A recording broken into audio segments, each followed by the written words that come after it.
Je vous invite à me rejoindre. A priori, Lucille est en route, elle est à 2 pas, voilà, elle est bloquée dans les embouteillages, donc elle devrait pas tarder.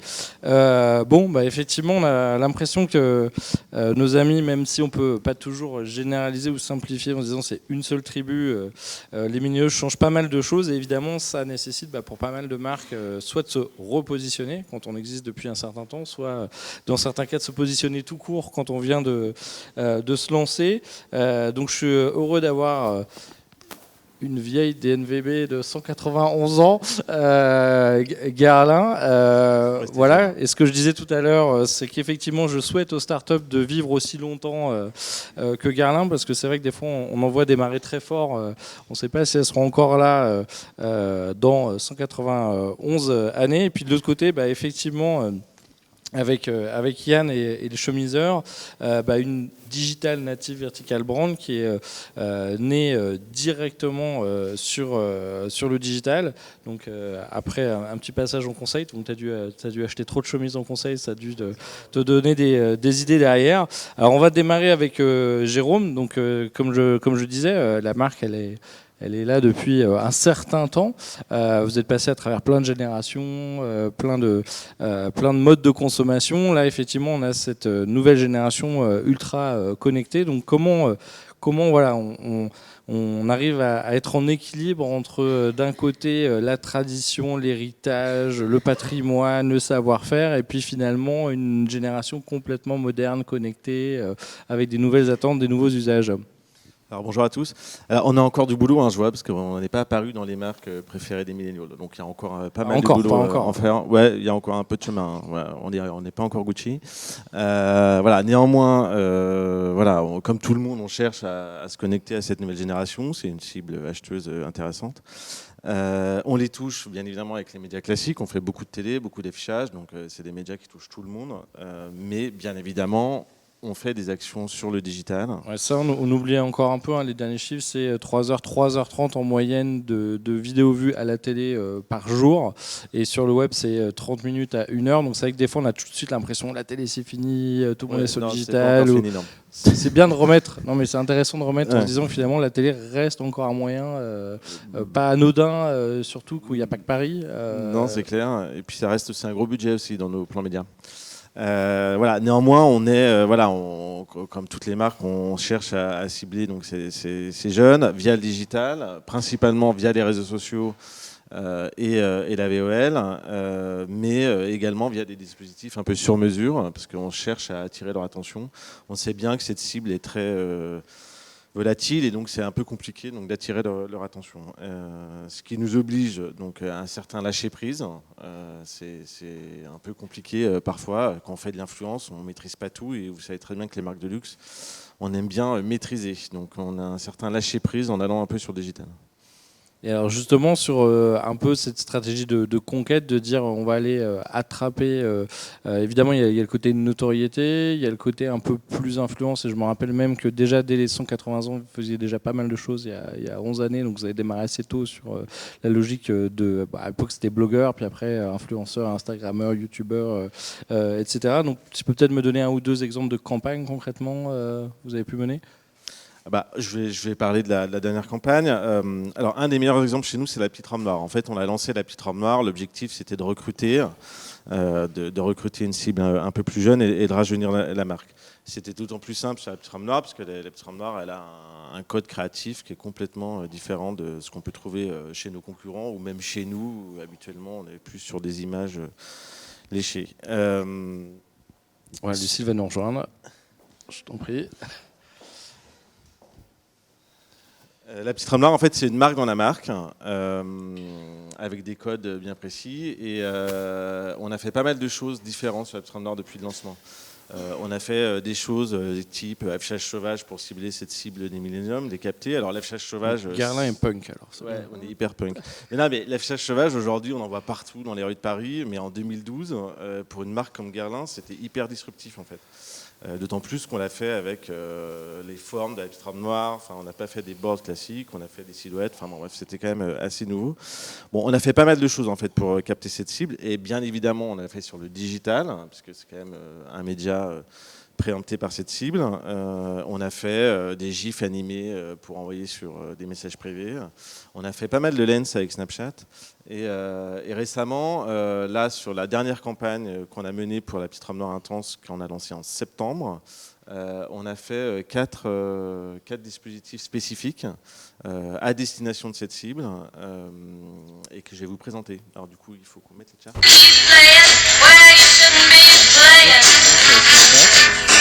These boots are made for walking, and that's just what they'll do.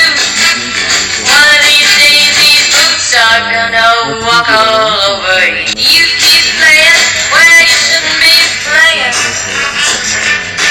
These boots are made for walking, and that's keep playing where you. Parce que en termes de bilan. On est sur un temps passé à 33 secondes, hein, ce qui, sur le digital, est énorme, puisque vous savez bien que sur les réseaux sociaux, le temps passé est plutôt de 2 à 3 secondes hein, sur une pub, au mieux, quoi, quand c'est fantastique. Sur Facebook, de mémoire, je crois qu'on est à 1 seconde et demie à peine, voilà, en moyenne, sur Instagram, j'en parle pas. Donc là, 33 secondes de temps passé sur une marque, c'est plutôt intéressant. Donc on est plutôt content de ce résultat. On a actionné un dispositif avec My Little. My Little, c'est un partenaire pour nous pour 2 raisons principales, parce qu'elle a une cible intéressante, une communauté intéressante, et puis surtout, elle est assez quali en fait dans tout ce qu'elle peut développer. Donc là, on a aussi développé une plateforme interactive en ligne avec les codes de la petite robe noire intense. Qui était le bleu et Paris. Voilà, le bilan est aussi intéressant, puisqu'en fait, le taux de clic, vu qu'on était vraiment aussi dans les codes de My Little, qui était une offre très parisienne, est plutôt positif, à la fois en termes de taux d'ouverture et de temps passé. Et on a fait 2 autres opérations qui cherchaient vraiment à être un peu plus proche de cette cible. On a travaillé la proximité. À la base, en fait, alors je sais pas si ça marche. Normalement, il y a une vidéo qui est censée.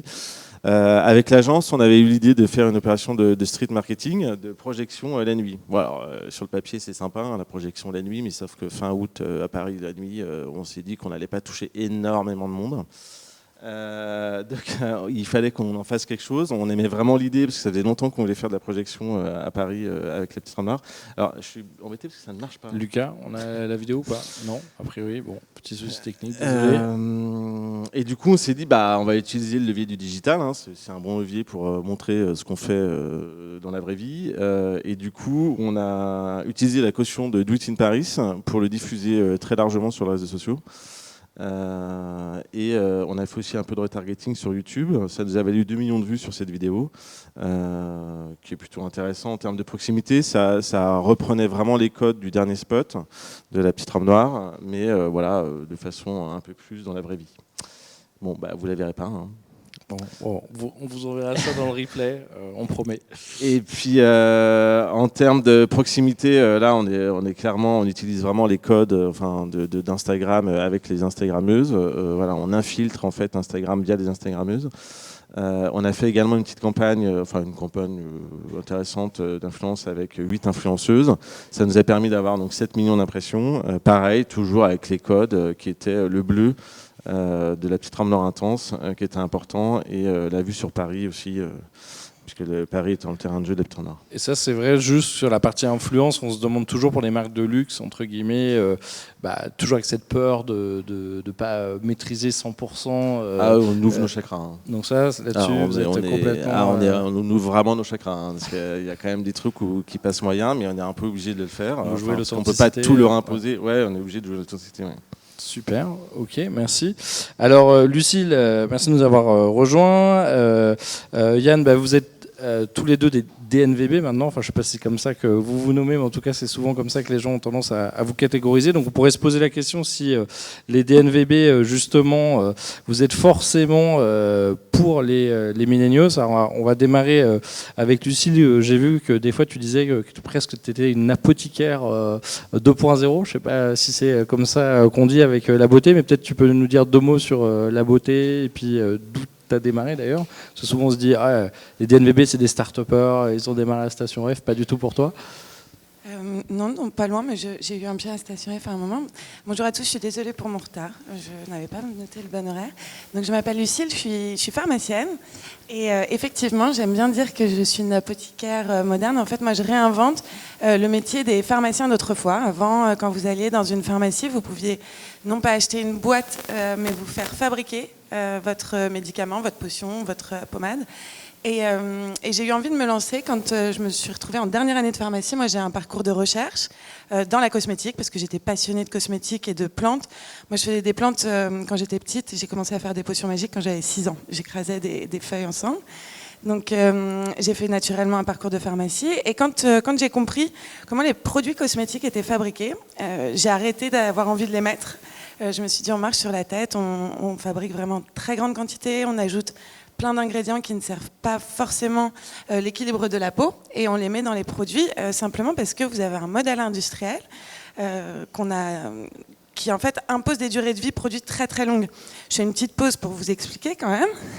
Quand on fabrique un produit à la tonne, ce qui est le cas dans mon industrie, il faut ensuite se laisser un petit peu de temps pour approvisionner différents points de vente et ensuite vendre le produit. Donc vous, quand vous achetez un produit dans un magasin, que ce soit un magasin bio, une pharmacie ou n'importe quel circuit, vous achetez un produit qui a été fabriqué peut-être 6 mois, 1 an, avant même que vous ouvriez le flacon.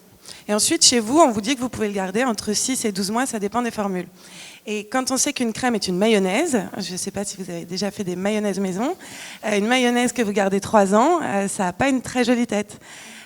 Et pour que ce soit joli, il faut rajouter plein de choses qui ne sont pas forcément utiles à votre peau. Quand j'ai compris ça, je me suis dit, moi, j'ai pas envie de consommer comme ça. En plus, j'avais beaucoup de mal à trouver le bon produit. Parce que ce qui se passe, c'est que quand on a 30 ans et qu'on est parisienne, on commence à avoir quelques petites rides, on a le teint un peu brouillé parfois, et puis il nous arrive aussi d'avoir des boutons.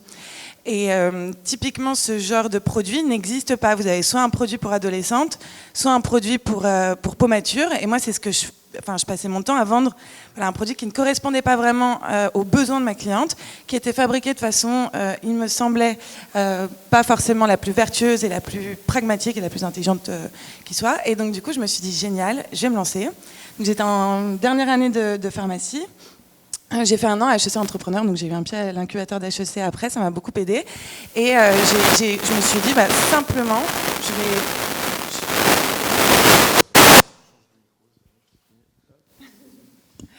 Ouais, Bon, je pense que vous m'entendez même sans micro. Et du coup, j'ai eu envie simplement, je me suis dit, je vais faire ce que les gens veulent.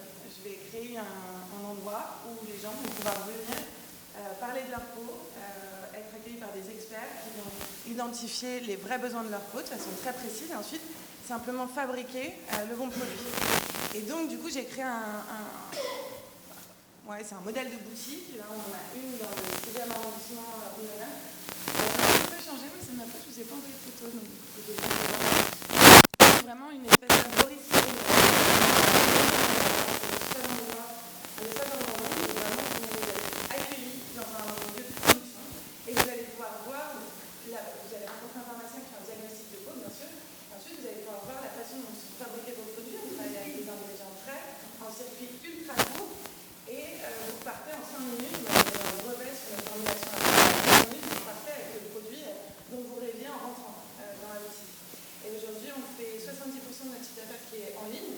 Donc on a dû inventer plein d'outils pour faire de bons diagnostics, on fait de la vidéo consultation, vous faites votre formulaire, il y a un algorithme très précis qui vous fait un bilan de peau, vous envoyez votre selfie, vous avez toutes vos questions, et ensuite on fabrique tout minute, et c'est ça qui est très important. Il n'y a pas de base, il n'y a pas de stock, et ça nous permet, de vraiment remplir notre promesse, de dire on fait ce que vous voulez, ce dont votre peau a besoin. On ne peut pas rentrer dans une case, on fait une crème anti-bouton, anti-rides, pas de problème. Avec moins de conservateurs à l'intérieur du coup et moins de produits. Vous n'avez pas de conservateur parce que vous n'avez pas de temps de stockage entre le moment où nous on fabrique et le moment où vous l'appliquez sur votre peau. Et je crois beaucoup, moi ce qui m'a poussé à me lancer, c'était la passion pour la cosmétique, les plantes et les vrais environnementaux. Et ce qui fait que je suis très contente aujourd'hui, tous les jours, de me dire que c'est hyper nouveau à réinventer un petit peu les modes de consommation, que ce soit dans l'alimentaire, dans la mode, etc. Et c'est ça qui me fait très plaisir, de me dire, ok, on invente littéralement une nouvelle façon de fabriquer, de vendre, et pour nos clients,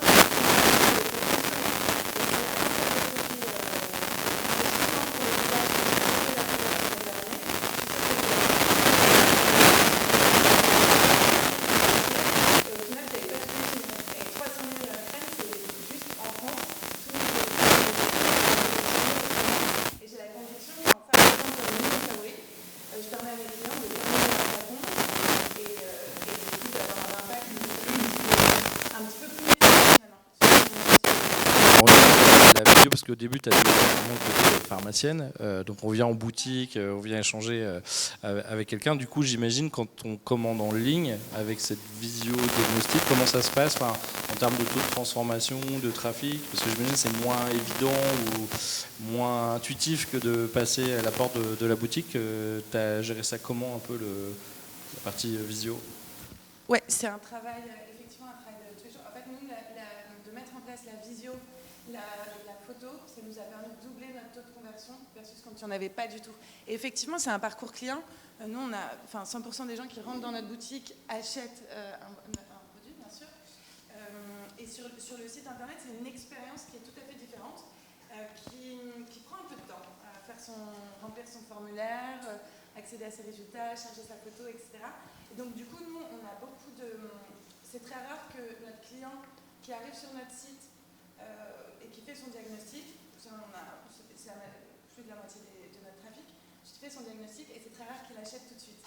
En fait, notre cliente a besoin derrière qu'on la nourrisse elle a un parcours personnalisé, ensuite elle a besoin de contenu ultra personnalisé, elle a besoin d'être rassurée, elle a besoin d'avoir un docteur en pharmacie qui lui explique exactement ce qu'il y aura dans son produit. Et donc en fait, vous êtes vraiment obligé d'inventer et des outils et des process pour personnaliser l'expérience jusqu'au bout, parce qu'il n'y a que ça qui convertit vraiment nous sur Internet. Donc nouveau parcours client et nouveau point de contact. Alors Yann, de ton côté, après quelques années, je disais, en cabinet de conseil au BCG, tu t'es dit, bon, il faut que je fasse un truc avec ma chemise, c'est ça. Donc tu as lancé le chemiseur, tu peux nous en dire un peu plus? Oui, une partie. Donc j'ai lancé le chemiseur il y a 5 ans et c'est très intéressant d'écouter parce que c'est en partie la même démarche. Les hommes achètent souvent en solde des chemises qui ne leur vont pas et il y a une meilleure façon à inventer. C'était l'instinct de départ de juste fabriquer exactement la bonne chemise, de peut-être consommer moins mais bien. Et le vrai sur-mesure, entre guillemets, en boutique, ça coûtait quand même très très cher. Et aussi de le rendre accessible pour tout le monde en termes de coût et aussi, surtout, je pense que c'est important en termes de simplicité, de donner un côté ludique. Donc moi, je suis aussi ingénieur de formation, j'étais longtemps dans l'industrie automobile avant, dans la supply chain, très industrielle, donc je ne suis pas quelqu'un qui, maintenant, j'y connais à peu près en chemise, mais à l'époque, je ne savais pas aussi m'habiller. Je pense que beaucoup d'hommes qui ne travaillent pas du tout qui sont ingénieurs, qui travaillent dans une banque, etc., ne sont pas très confiants pour savoir comment s'habiller. Ils ont un peu peur du sur-mesure. Ils ont surtout peur du sur-mesure en ligne, parce que tout le monde veut bien une chemise qui lui va bien, mais personne ne veut prendre ses mesures en ligne. Et donc c'est vraiment sur ça, sur cette expérience client, donc ça rejoint vraiment ça qu'on a innové et qu'on continue d'innover, d'étudier nos clients. Donc dans ce sens-là, on est vraiment une DNVB, je pense, parce qu'on n'est pas... On innove, mais ce n'est pas une innovation technologique. Notre produit, il est très bien, mais il n'est pas très différent de ce que font les autres. Mais c'est l'expérience client dans son ensemble. Ouais, c'est à partir du besoin client. Ça peut aller jusqu'à choisir de quel côté vous voulez que on va dire le bracelet de votre chemise soit plus ouvert pour que votre montre soit pas serrée. Donc c'est quand même. C'est un bon exemple. Chez d'autres marques de sur-mesure en ligne, on peut choisir le tour des poignets de côté, mais il faut mesurer, c'est compliqué. Nous, on a un algorithme qui peut calculer, estimer ça basé sur les autres mesures, le poids taillage, si le client l'indique. On peut deviner très bien son tour de poignet, mais c'est quand même sympa de savoir. On ne sait pas s'il a une montre, et ça, c'est une question facile pour le client, un peu ludique. Donc, il peut dire oui, généralement, je porte une montre, elle est à gauche. C'est une grosse montre, donc ça, c'est facile pour le client.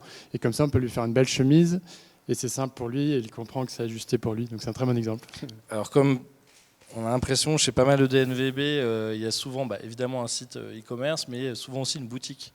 Donc c'est intéressant aussi de se rendre compte que souvent on ne reste pas 100% digital. Mais Oui, finalement, exactement. Donc on a ouvert quand même un showroom l'an dernier, dans le 3e à Paris, qui est aussi, nos bureaux sont juste au-dessus, donc c'est super parce que c'est aussi une zone un labo d'expérimentation, et ça permet aux clients, pour la première chemise, quand même, de passer aussi, même si 80% de notre chiffre d'affaires reste en ligne.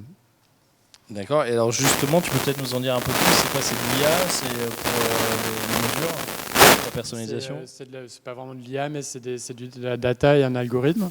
Et donc le principe de base pour créer sa chemise en ligne, c'est de ne pas mesurer le corps, mais de mesurer une chemise qu'on a déjà. c'était mon constat assez simple au début, c'est que la plupart des hommes ont déjà une chemise qu'ils aiment bien, une chemise préférée, et éventuellement ils veulent rajouter 2 cm aux manches parce que c'est un peu court par exemple. Et il faut juste prendre 6 mesures sur une chemise existante, et après on calcule le reste de la courbe de la chemise. Et maintenant, si on donne d'autres informations comme le poids taillage, on peut aussi améliorer encore la coupe et détecter d'éventuelles erreurs pour éviter des retours. Et alors concrètement, peut-être nous donner quelques KPI en termes de, je sais pas, taux de conversion ou de trafic, ou ça donne quoi quand on essaie de vendre des vêtements en ligne? On a 10 000 clients maintenant qui ont une transaction avec nous, donc c'est petit par rapport à d'autres marques qui sont ici bien sûr, donc ça se développe, mais on rêverait de faire des grandes actions sur les réseaux sociaux. Pour l'instant, on n'a pas vraiment de budget pour ça, par bouche à oreille, un peu de presse, etc. Et le point clé important pour nous, c'est la fidélisation sur ce produit-là, évidemment. On a physiquement dans chaque col de chemise une clé de coupe, un petit code qui permet au client après de recommander en repartant de la coupe de cette chemise. Ou s'il a plusieurs chemises différentes, c'est facile pour même un homme basique de savoir cette chemise-là, je l'aime bien en ce moment. Je repars de celle-là, donc je rentre la clé de coupe dans le site web et peut-être je rajuste un petit centimètre et après je peux recommander facilement. Et donc sur ce taux de fidélisation, on sait que nos clients reviennent régulièrement et c'est ça le cœur aussi de nous en termes économiques pour se développer. Super. Alors, Jérôme, j'ai quand même envie de te repasser un peu le micro parce qu'on se dit toujours, finalement, on a l'impression que les DNVB, ils ont tout réinventé et tout. En même temps, on se dit quand même que les marques qui sont là depuis longtemps, le client, elles le connaissent aussi bien. Vous avez aussi un espace sur les Champs-Élysées où vous faites pas mal de soins aussi, quelque part sur mesure. Peut-être tu veux quand même nous donner toi ta vision du user-centrique chez une marque qui est là depuis un moment. En fait, on la connaît bien et pas tant que ça, en fait, nos clients. Moi, typiquement, j'ai pas beaucoup d'infos parce que du coup, les Sephora &Co, ouais, et du coup, voilà, on part plutôt. Moi, si je parle de mon métier à moi, les médias, je suis plutôt sur les cibles socio-démo et bien évidemment, j'ajoute des couches de data, mais on a les infos sur nos boutiques, mais nos boutiques, elles sont tellement à part par rapport aux autres réseaux type Sephora et Marino et Nocibé que voilà, on navigue un peu à vue, malheureusement. On n'a pas des infos très précises. Et dans nos boutiques, on est très loin des milléniaux, là, soyons clairs sur le sujet. Très très loin. Hein. Voilà.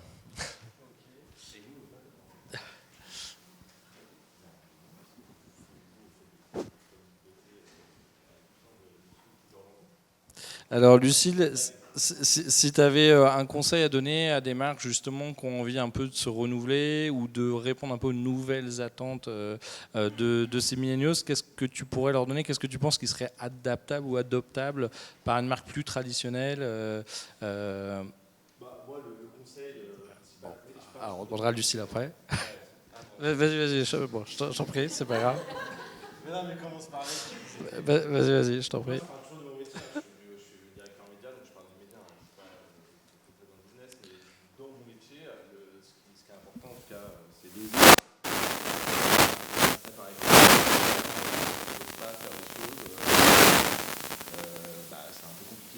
Nous, chez Garlin, on a toujours une partie de notre budget média où on teste des choses. On a, je sais pas, on était une des premières marques à être sur Instagram, une des premières marques à être sur Snapchat, une des premières marques à être sur Pinterest. Enfin, on teste des choses, on nous d'aller voir comment ça marche et tout ça. Et c'est important en fait. Donc, pas oublier que dans le luxe, il y a certes héritage, mais il y a aussi la création et l'innovation.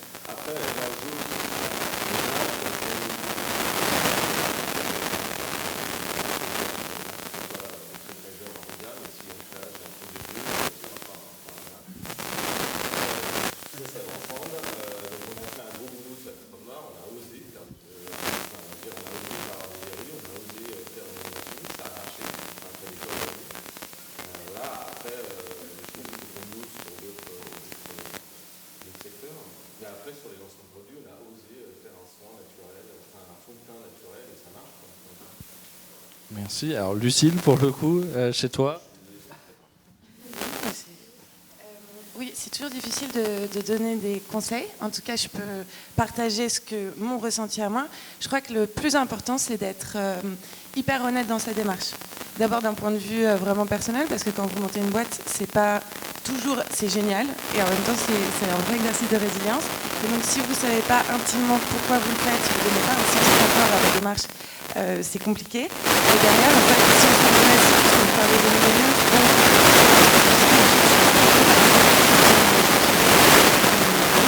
et c'est vrai qu'on a vraiment envie de changer le monde, on a envie de consommer des produits complètement différents et on a envie de donner du sens dans notre consommation. Et moi, la démarche que j'ai eue, vous voyez, j'étais très contente. Il y a un an, j'ai un super cabinet d'études qui est venu me voir en disant Lucille, c'est génial parce que tu vois, dans ton concept, on sent que tu as ancré la transparence. Elle a décrit une approche extrêmement intelligente qui n'a pas du tout été la mienne et très conceptuelle finalement, de mettre la transparence à chaque étape, etc. Moi, je l'ai fait de façon très pragmatique. J'avais besoin de fabriquer à la demande. Je voulais que mes clientes puissent repartir avec leurs produits, donc j'ai fait un procédé de fabrication comme ça. Ensuite, bien sûr, il faut mettre le labo dans la boutique, sinon elles peuvent pas repartir. Enfin, vous voyez, c'était très finalement empirique, pragmatique. Et je pense que sur le long terme, c'est ça qui est important parce que du coup, ça vous permet d'être complètement effectivement très honnête dans votre démarche. Je pense qu'on n'a pas le droit à l'erreur, surtout quand on essaie de développer tout aussi. C'est bien normal, vous ne pouvez pas la décevoir. Et donc, je pense, c'est la responsabilité vis-à-vis de la cliente qui est la plus importante, je crois. Merci. La cohérence, ça donne de la lisibilité. Et Yann, pour finir, une chose que tu aurais appris, parce que tu as travaillé dans les grands groupes avant, maintenant tu es en mode plutôt agile, donc qu'est-ce que tu penses que les grands groupes devraient apprendre d'une DVB ? Je rejoins ce qui vient d'être dit, donc pour regarder peut-être un peu moins ce que font les concurrents, mais si on a une mission et qu'on reste à l'écoute des clients, on peut vraiment innover et c'est logique et tout le monde... Et ça donne une cohérence à tout ce qu'on fait en fait. Parce que bien sûr, moi aussi parfois j'ai fait plein de choses en 5 ans dont certaines choses sont vraiment des cœurs de ce qu'on fait maintenant. J'ai fait aussi des détours, etc. Et à chaque fois que j'ai fait un détour, finalement j'ai un peu essayé de voir ce que font d'autres et essayer de copier, mais pas forcément. Sa personnalité. Et donc là c'est surtout cette année, en plus on est une petite équipe de 7 jeunes personnes maintenant, donc aussi pour que tout le monde soit bien aligné, je me rends compte que c'est vachement important d'avoir une mission et positionnement clair et positionnement clair par rapport aussi à l'écologie, donc on fait pas de stock. Ça se donne une direction et par rapport à notre positionnement marketing d'être simple, ludique, accessible, si c'est très clair, on répète toujours la même chose, après tout devient cohérent, tout le monde est motivé et donc oui, avoir une mission et être vraiment au contact des clients, évidemment c'est plus facile pour nous, je me rends compte parce que on n'est que 7 personnes, notre service client, ils sont juste à côté, quand ils sont au téléphone, on les entend parler. Enfin, évidemment, c'est plus facile, donc on a aussi des données quantitatives et qualitatives, les clients viennent. Ce qui est plus difficile, c'est de connaître les clients qui n'achètent pas chez nous, donc là on a fait des études de X, etc. avec nous, mais il faut les écouter, bien sûr. Super, merci à vous. Alors je ne sais pas si on va prendre une question ou deux. Alors, hop, je vais passer le micro. Alors, J'ai juste une question pour Monsieur Grange. Voilà. C'est par rapport à votre campagne sur la petite robe noire. Donc, en fait, vous aviez eu des chiffres assez superbes, avec un bon résultat de votre campagne. Alors, j'avais 2 questions pour vous. La première, c'est compte tenu du budget média, j'imagine que vous avez pour pouvoir avoir ces résultats-là également. Est-ce que vous considérez que c'était plutôt un investissement de votre part pour avoir ces résultats-là, avoir touché autant de personnes, etc. Ou est-ce que c'était une opération plutôt rentable pour vous, ou un investissement derrière plutôt pour avoir touché autant de personnes? Et la deuxième question qui va dans ce sens-là aussi, c'était au-delà du budget communication, médias, est-ce que vous avez une visibilité sur derrière les ventes que ça a généré pour les millénials? Eh ben non. Voilà. Alors une petite que j'avais aucune data sur le ciblage. J'ai aussi aucune data sur est-ce que je vends plus ou non. Voilà. Donc c'est plus de l'image. Moi, je gère vraiment de l'image en fait. Malheureusement, je gère pas du business. Je sens que l'image, c'est hyper important pour une marque de luxe, parce que tout vient de l'image, en fait. Sans image, on n'est rien. Donc non, malheureusement, j'ai pas l'info. Donc je ne sais pas si ma projection dans Paris avec ma vidéo, où j'ai fait 2 millions de vues, a fait du business. Non, j'en sais rien. Voilà, c'est triste, mais c'est comme ça. Oui, alors on peut, mais on ne peut pas le faire avec des opérations digitales comme ça. De toute façon, on a de toute façon un budget média tellement fort en télé, en affichage et tout ça, que c'est pas la petite OP de 10 000 ou 20 000 euros en digital qui va nous changer le truc en fait. Nous, on le fait parce que on se dit que cette cible, elle est compliquée à capter, qu'elle est volatile et que on est Guerlain, on est un peu lourd, on est un peu intimidant comme marque et effectivement la petite robe noire c'est moins intimidant comme produit et tout ça et donc on le fait parce que c'est fun et c'est intéressant d'aller dans ce genre de choses. Mais après, est-ce que ça fait du business? Moi, j'en sais rien en fait. J'imagine qu'il y a un boulot, c'est de renouveler le cœur de cible. Ouais, il y a un gros boulot, mais c'est hyper long. Nous, je vous dis, rien que nos boutiques, elles sont hyper impressionnantes, hyper intimidantes. Donc voilà, entre la petite robe noire et nos boutiques, il y a 12 000 monde en fait. Donc effectivement, nous, on fait énormément de choses sur la petite robe noire parce que c'est plus facile, compte tenu de ses codes. Avec mon Guerlain, je fais 10 fois moins de choses comme ça. Je suis hyper classique. Je fais de la télé, sur le digital. Je fais de la VOL. Je fais la poudre. Voilà, avec mon Guerlain. Mais c'est vrai que non, malheureusement, j'ai pas de chiffres, donc je peux pas vous dire si c'est grâce à Snapchat que j'ai vendu des produits en plus. J'en sais rien. On se dire.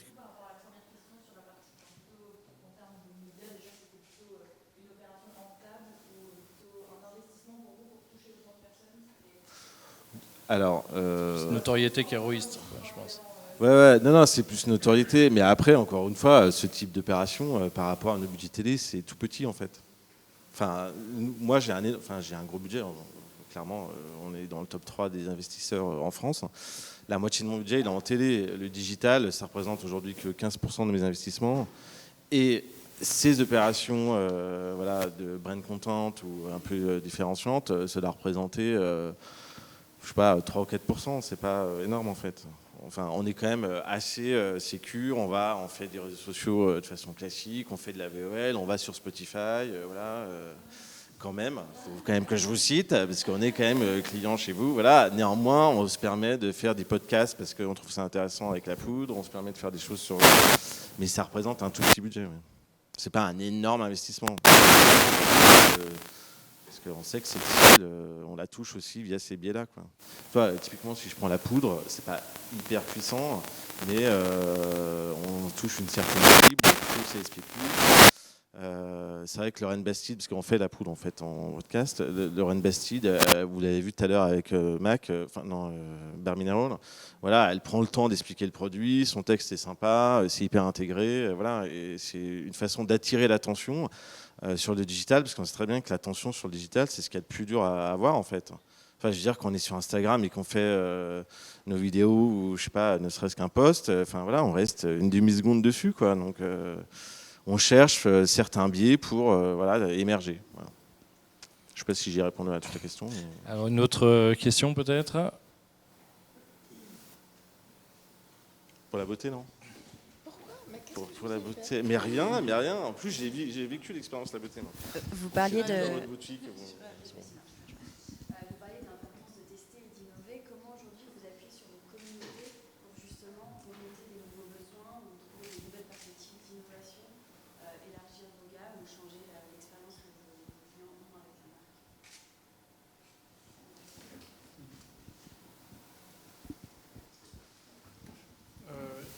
Là, début d'année, on a vraiment, c'était compliqué de trouver 25 clients de notre cible, donc des hommes un peu CSP, qui ne nous connaissaient pas, donc par amis d'amis sur LinkedIn, et pour faire des études UX et des questionnaires avec eux.